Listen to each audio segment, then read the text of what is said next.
All right, we got a new gooseneck trailer to haul the equipment around. So I actually have to do some work sometimes. I can't always be fixing old Peterbilts that don't really make me any money, but for some reason I do that.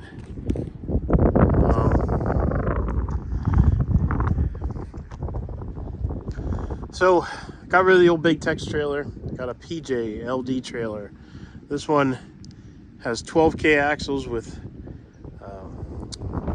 electric over hydraulic brakes, which is an upgrade from my old Big Tex trailer.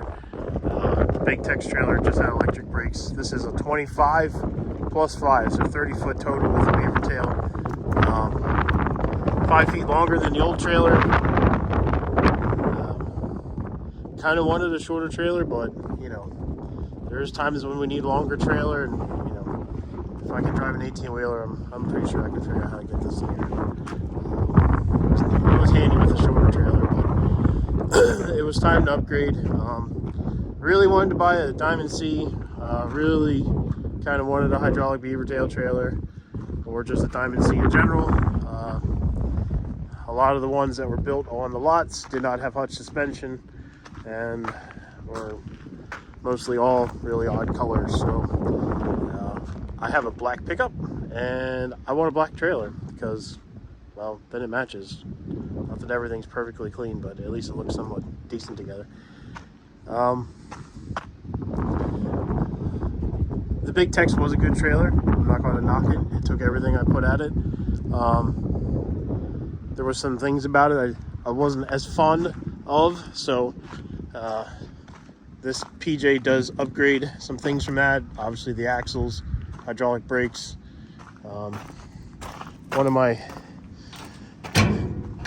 biggest pet peeves with that Big Tex trailer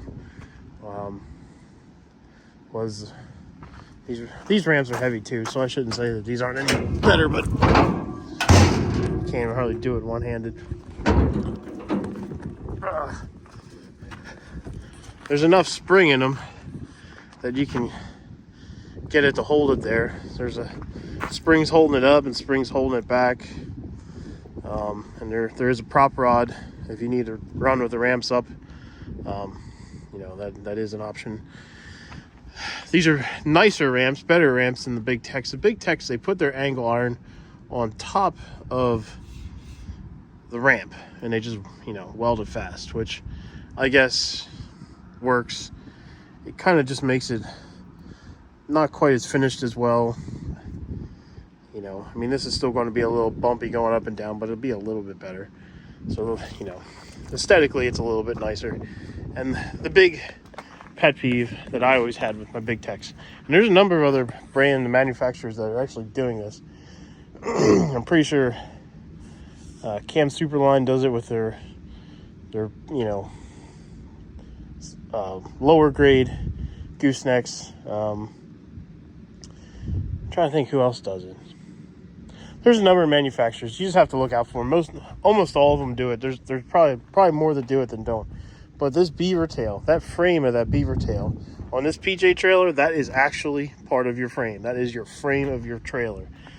A lot of the manufacturers take a piece of plate steel and bend it in an S shape and then butt weld it to the back of the trailer. So before the beaver tail would break, they butt weld it there and they built the beaver tail around that. And that's it. That's the frame structure of your beaver tail. This, much like a Diamond C, your frame, your I-beam of your trailer is actually part of your beaver tail. So it's a much stiffer trailer. It's a, you know, when you're loading and unloading, you know, especially if you start running heavier machines on, like I have small dozers and KX80s, and you know, obviously we're not gonna haul that stuff on here, but you know, it's, or you haul backhoe or something, it's not going to flex near as bad. The finish on the paint's better. I mean, it's not, maybe not Diamond C quality finish, but it's still pretty nice. The price difference was, you know, if I bought the same trailer in a Diamond C, it probably cost me 30 grand. And if I wanted a hydraulic dovetail, it would have cost 36 grand. You know, it just goes up from there. So this trailer, the local trailer manufacturer, trailer dealership that I bought it from, they were just offering a better deal on the PJs. I think they had some of these in stock from last year. So currently the PJ just actually was a little bit better deal than buying a big Tex trailer. So same deck height, 33-inch deck height as a big Tex trailer. Another good thing, deck height is always nice. You have pull-out steps, which, you know, hey, whatever. I've never knocked one off. I didn't realize that was a problem for guys, but I mean, they don't really hang down that far. So yeah, they're manual jacks. You know, again, we're not, you know, I'm not afraid to unhook the trailer if I have to. I don't have to. Hydraulic jacks are nice, but it's a lot of extra waste. Bigger toolbox. Other pet peeve from the big Tex trailer. Tiny little toolbox. There was no room to put binders. This one has room to put binders. It would be nice if there was a toolbox up on top, but you know, that's fine. It is what it is. Frame of this trailer is heavier than the big Tex. So a big Tex 22 GN will run a lighter frame. If you jump to a 25 GN, it will run a heavier frame. So this PJ trailers, just in general, have a heavier frame to them than what the big Tex do. So it does weigh probably 1,000 pounds more than my big Tex did, but it is a slightly better built trailer. New fancy coupler, that doesn't make much difference to me. As long as it latches, that's all that matters. Pin there for your adjustment. The big Tex had a crank handle. Crank was handy, but the pin thing works too. But it's a nice trailer. We'll be able to haul backhoe and grade all on there, and I haul my buddy's grade all every now and then for him because he doesn't have a way to move it around, and oftentimes he doesn't want to move very far. And I really don't feel like driving my Peterbilt out of the way just to move it 5 miles for him. So it's kind of at the limit weight-wise, but it works. But it was always too long. I always had to put the forks up over the gooseneck on the big Tex trailer. At least with this trailer, I won't have to do that. So, there's some of my rental equipment. That machine has been sitting there for a little while. That needs to go out on rent Monday. So, hopefully it makes some money. But, we got better hubcaps than what the big Tex did, and I think big Tex did upgrade a lot of that stuff on their newer models. We have the hutch suspension. Hutch. Anybody that's buying a gooseneck trailer, if you're not buying hutch suspension, you're probably just wasting half your money. Slipper spring suspension just does not take the abuse. Even if you don't plan on running the trailer that hard, this is just, it rides better. There's more adjustability if you have, you know, an alignment issue. And it takes more abuse. If the trailer would get more use, or you know, you go to sell it, it's going to have more value to it. These are only 10-ply tires, which that's fine. We'll run them till they're shot, and then we'll put 14 plies on.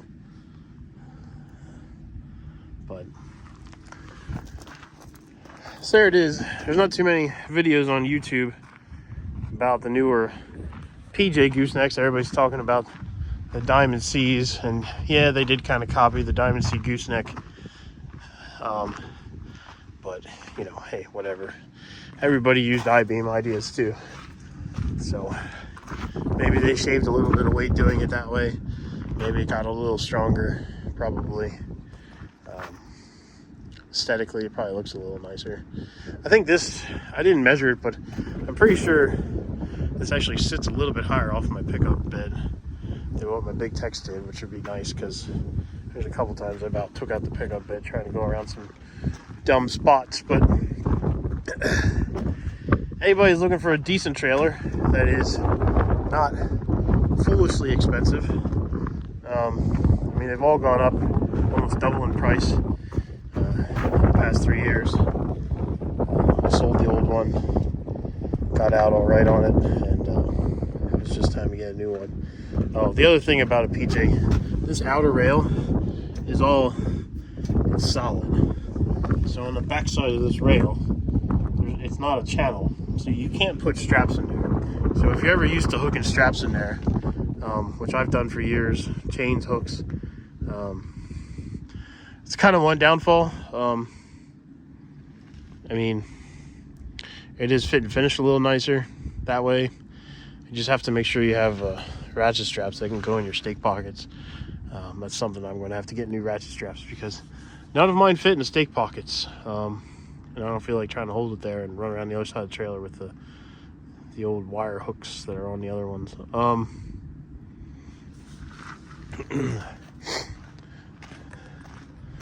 So that's an honest look at one, aside from a manufacturer promotion video that most are on there.